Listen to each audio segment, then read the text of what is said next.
हम परमेश्वर का धन्यवाद करते हैं कि एक बार फिर से उसने हमको यह अवसर दिया है कि हम परमेश्वर के वचनों के प्रकाशन और उसके ज्ञान में बढ़ते चले जाएं। तो आइए हम एक वचन को निकालेंगे, नीति वचन और उसका 3 अध्याय 1 से लेकर के 4 वचन को पढ़ेंगे। ये हमारे लिए भी और हमारे पुत्रों के लिए, हमारे आने वाले वंशज के लिए ये वचन बहुत हे मेरे पुत्र, मेरी शिक्षा को न भूलना, हाँ, अपने हृदय में मेरी आज्ञाओं को रखे रहना, क्योंकि ऐसा करने से तेरी आयु बढ़ेगी हाँ, और तू अधिक कुशल से रहेगा। कृपा और सच्चाई तुझसे अलग न होने पाए, वरन उनको अपने गले का हार बनाना हाँ। और अपनी हृदय रूपी पट्टियों पर लिखना। और तू परमेश्वर और मनुष्य दोनों का अनुग्रह पाएगा। तू अति बुद्धिमान होगा। तू अति बुद्धिमान होगा। ये जो वचन लिखे गए हैं, ये उस दौरान लिखे गए हैं राजा सुलेमान के द्वारा, जब उसका राज्य शांति के साथ राज्य कर रहा था। राजा सुलेमान एक सभा लगाता था और लोग उसकी सभा में उसकी कृति, उसकी बुद्धिमानों की, उसके न्याय की बातों को सुनने के लिए दूर दराज से आते थे। और राजा सुलेमान न्याय करता था और बुद्धि की बातें बताता था। अब एक ऐसा समय आ गया है कि राजा सुलेमान अपने बच्चों से कुछ बातें कह रहा है, जीवन शैली बता रहा है। हमें ध्यान देना इस बातों पे, संपूर्ण ध्यान वचनों की तरफ रखना है, कुछ भी छूट ना जाए। यहां पे लिखा गया है कि कृपा और सच्चाई, भलाई करने का और सत्य के ऊपर चलने का जो तेरा मन है वो हटने न पाए, तू इससे चिपक के रहना। हालात जीवन के कुछ भी हो जाए, प्राण जाए तो जाए, पर सत्य से अपने मुख को न मोड़ लेना। वचन कहता है कृपया और सच्चाई तुझसे अलग न होने पाए। जैसे हालात, जैसी परिस्थितियां, तू उससे चिपक जा और उस खुदा की ओर निहार। जब आप सत्य मार्ग पे चलोगे तो वचन में लिखा है कि तू अति बुद्धिमान, बुद्धिमान तो सबको होते हैं, अक्ल सबको होती है। अति बुद्धिमान का मतलब होता है जो खुदा की ओर से मिले। और लिखा गया है तू मनुष्य और परमेश्वर के दोनों के सामने अनुग्रह को प्राप्त करेगा, वैभव को प्राप्त करेगा। और हम इस चीज का उदाहरण देखते हैं। एक बच्चा है सेमुअल, जो वचन में लिखा गया है तू परमेश्वर और मनुष्य दोनों का अनुग्रह पाएगा और अति बुद्धिमान होगा। ये सच है और ये हुआ है। जिन्होंने इस वचन को अपने साथ रखा है उन्होंने कीर्तियां पाई है। बहुत इजराइल के राजा ऐसे हुए हैं, जैसे राजा होशिया, आज भी जिक्र होता है उस बच्चे का, छोटा सा बच्चा राजा बना था वो। और एक राजा हिजकिया राजा के दिनों में इतना बड़ा चमत्कार हुआ था, इतनी बड़ी लड़ाई किसी राजा ने नहीं लड़ी जितनी बड़ी लड़ाई हिजकिया ने लड़ी थी। एक समय बताता हूं, यरूशलेम के अंदर हुआ था राजा हिजकिया के दिनों में। फलिस्तीनियों ने पांति बांधी थी, 6 महीने तक घेर दिया, पानी बंद कर दिया था उस यरूशलेम का, शहरपना का। और हिजकिया और उसकी प्रजा अंदर थी। 6 महीने तक खाने को तरस गए थे वो। और मैंने बताया था ना कि 2 परिवार आपस में जिक्र कर रहे थे कि बहन आज तेरा बेटा मार लेते हैं। बताया था ना एक बार, आज तेरा बेटा मार के पका लेते हैं, कल मेरे वाला कर लेना। ये मजाक नहीं है, यह कहानी नहीं है, हिस्ट्री की बातें हैं जो आज भी हिस्ट्रियों में दर्ज है। जो हिस्ट्रियोलॉजी लोग जो बैठे हैं ना, जो हिस्ट्रियां लिखते हैं, उन्होंने आज भी दर्ज किया कि इस धरती पे ऐसा भी हुआ था, कि ऐसा अकाल, ऐसी संघर्ष आया था जीवन के, लोगों ने अपने बच्चे मार के खाए थे। हिजकिया के दिनों में ऐसा हुआ था। और लोग हिजकिया को मारने के लिए दौड़ रहे थे कि तू क्यों समझौता नहीं कर लेता उनके साथ, क्यों हम उनके गुलाम ही हो जाएंगे। हिजकिया कहता कि जब तक उसकी आवाज ना आए मैं उनके करीब नहीं जाऊंगा। और वो राजा भविष्यवक्ता यशायाह के पास जाता है, परमेश्वर क्या कहता है मुझे बता। और यशायाह कहता है कि परमेश्वर यूं कहता है कि मैं तेरे साथ हूं, और इधर बच्चे खाए जा रहे हैं। हालेलुया।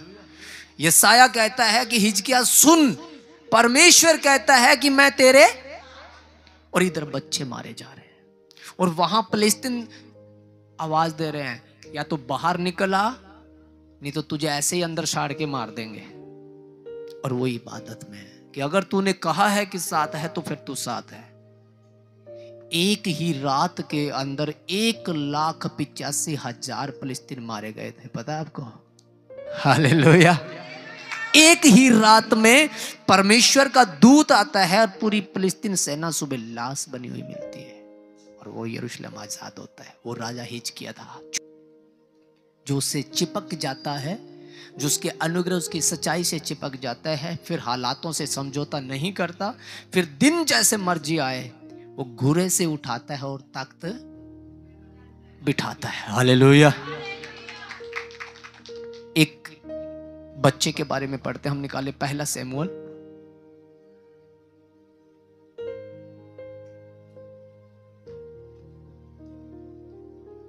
उसका 2 अध्याय 26 वचन को पढ़े।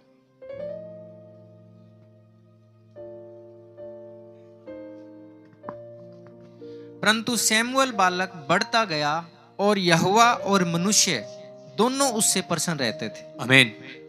सुलेमान कहता है कि यदि सच्चाई और कृपा तेरे चित्त से हटने ना पाए और इनको अपने हद्दे रूपी पट्टियों पे लिख ले, तो इससे चिपक जाए, तो इसके साथ अपने जीवन को व्यतीत करे, हालातों से यदि समझौता न करे, तो तू परमेश्वर और मनुष्य के दोनों के सामने क्या पाएगा? अनुग्रह पाएगा, अति बुद्धिमान हो जाएगा, मनुष्यों के अंदर भी तेरी इज्जत होगी और परमेश्वर भी तुझे आदरमान बनाएगा। आमीन। जिस काम पे तू हाथ लगाएगा परमेश्वर तुझे उसी में आशीषित करेगा। तू खुदा के सामने भी आदर योग्य होगा और तेरा जिक्र स्वर्ग में होता होगा जैसे आयुब का होता था। परमेश्वर कहता है, क्या तूने मेरे दास आयुब को देखा है? जिस व्यक्ति का जिक्र स्वर्ग में होता हो वो कैसा जीवन हो सकता है? एक था कुर्नेलियुस, एक बटालियन का सरदार था कुर्नेलियुस। स्पेशल स्वर्गदूत आता है और आकर के कहता है, हे कुर्नेलियुस, तेरी प्रार्थनाएं, तेरे दान भेंट स्मरण किए गए हैं। स्वर्ग में जिक्र हो रहा है उस व्यक्ति का। Hallelujah, hallelujah. मूसा का जिक्र परमेश्वर स्वर्ग में करता है कि पृथ्वी के ऊपर मेरे दास मूसा से ज्यादा कोई नम्र नहीं है। जिस व्यक्ति का जिक्र स्वर्ग में होता हो वो कैसा जीवन होगा?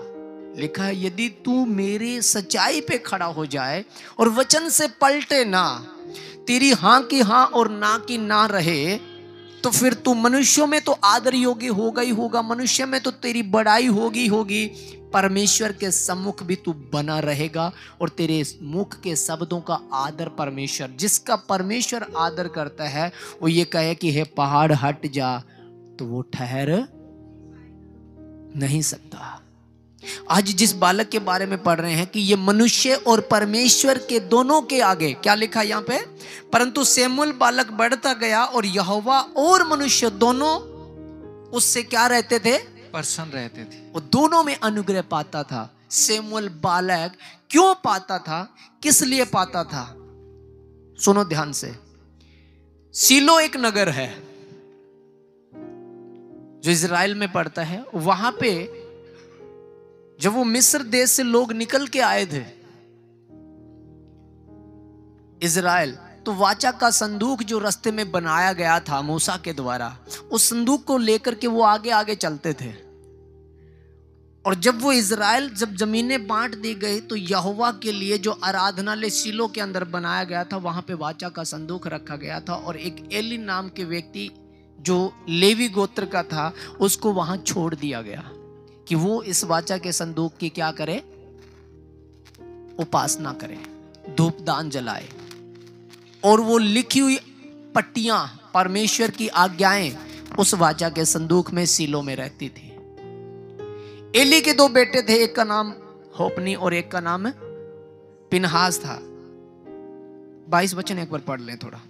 और एली तो अति बुढ़ा हो गया था, और उसने सुना कि मेरे पुत्र सारे इज़राइल से कैसा कैसा व्यवहार करते हैं, हाँ। वरन मिलाप वाले तंबू के द्वार पर सेवा करने वाली स्त्रियों के संग कुकर्म भी करते हैं। हाँ, और आगे पढ़े। तब उसने उनसे कहा, तुम ऐसे ऐसे काम क्यों करते हो? मैं तो इन सब लोगों से तुम्हारे कुकर्मों की चर्चा सुना करता हूँ। हे मेरे बेटो, ऐसा न करो, क्योंकि जो समाचार मेरे सुनने में आता है वह अच्छा नहीं। तुम तो यहोवा की प्रजा से अपराध करते हो। और 25 और पढ़े। यदि एक मनुष्य दूसरे मनुष्य का अपराध करे, तब तो परमेश्वर उसका न्याय करेगा। परंतु यदि कोई मनुष्य यहोवा के विरुद्ध पाप करे, तो उसके लिए कौन विनती करेगा? तो भी उन्होंने अपने पिता की बात न मानी, क्योंकि यहोवा की इच्छा उन्हें मार डालने की थी। आमीन। परमेश्वर उनके कर्मों के कारण उनके विरुद्ध हो चुका था। और 2 बच्चे हैं, एक का नाम होपनी है और एक का नाम पिनहास है। ये दोनों एली के बेटे हैं। एक बेटा है जो हन्ना उसे दे करके आई है। तीनों बेटे एक ही जगह पे रहते हैं, एली के आगे रहते हैं। 2 बेटे ऐसा कर्म करते हैं जो यहोवा को बुरा लगता है, और एली उनसे दुखी रहता। उन्हीं के बीच में रहते हुए एक बालक ऐसा है जिसने व्यवस्था को पकड़ लिया, शमूएल। उसे कोई फर्क नहीं पड़ता ये क्या करते हैं, कौन से दुनिया में बैठते हैं, जुआ खेलते हैं कि शराब पीते हैं, बीड़ी पीते हैं, क्या करते हैं क्या नहीं। वो परमेश्वर की व्यवस्था से चिपका रहता है। हालेलुया। वो एली के साथ आराधनालय में संगति करता है, यहोवा की धूपदान को जलाता है, उस भवन की सेवा को करता है और व्यवस्था पे दिन रात ध्यान लगाता रहता है। और लिखा गया है बालक शमूएल तो मनुष्यों के बीच में भी आदर उसे मिला।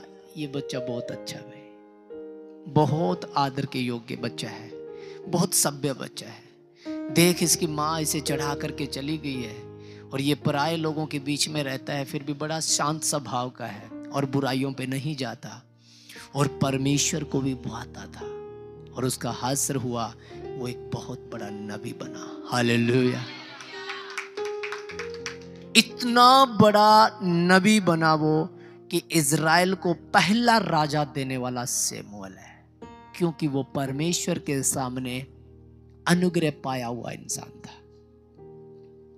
एक बालक और देखते हैं हम निकाले लूका की पुस्तक 2 अध्याय और 52 वचन। और यीशु बुद्धि और डील डोल में और परमेश्वर और मनुष्य के अनुग्रह में बढ़ता गया। सुलेमान यही तो कहता है, एक बार चिपक के तो देखो उसकी व्यवस्था से, छल के तो देखो उसकी आराधना में, एक बार चक करके तो देखो कि वो कैसा भला है। Hallelujah, hallelujah. अंद्रयास और नतनएल 2 भाई थे। अंद्रयास को यीशु मसीह मिला और उसने विश्वास किया कि ये वो मसीह है जिसके बारे में भविष्यवाणी हुई है कि एक मसीह आएगा जो तुम्हारे पापों से तुम्हारा उद्धार करेगा। वो भागा भागा जाता है और अपने भाई नतनएल से मिलता है। यूहन्ना की पुस्तक पढ़ोगे 1 अध्याय 42 वचन में, नोट कर लेना तो वहां मिल जाएगी ये घटना। अपने भाई नतनएल से मिलता है और कहता है कि हमें वो मिल गया है जिसकी जिक्र मूसा की व्यवस्था में लिखा गया है कि तेरे भाइयों में से एक नबी को उत्पन्न करूंगा और तो उसकी सुनना, वो मेरी बातों में से लेकर के तुम्हें बताएगा, यदि कोई उसकी बातों को नहीं मानेगा तो मैं उसका पलटा लूंगा। वो हमें मिल गया है। नतनएल कहता है कौन है वो?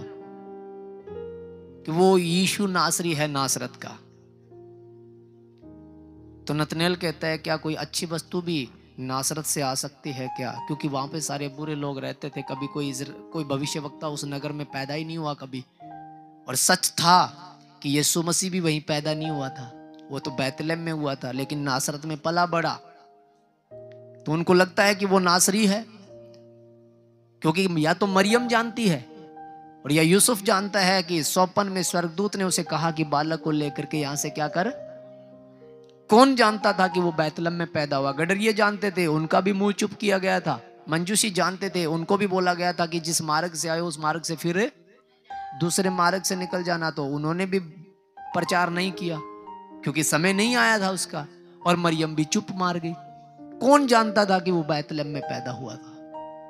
पर वो चला गया नासरत में। और नासरत कहां पड़ता है? पहले यहूदिया आता है इजराइल के अंदर, जैसे हमारे भारत के 3 हिस्से हो, पंजाब का इलाका है, फिर हमारा इलाका है, और उसके बाद में साउथ। पहले यहूदिया आता है जिसमें यरूशलेम पड़ता है, फिर सामरिया आता है जिसको सेमरोन बोला जाता है, जहां पे इजराइल के 10 गोत्र रहते हैं।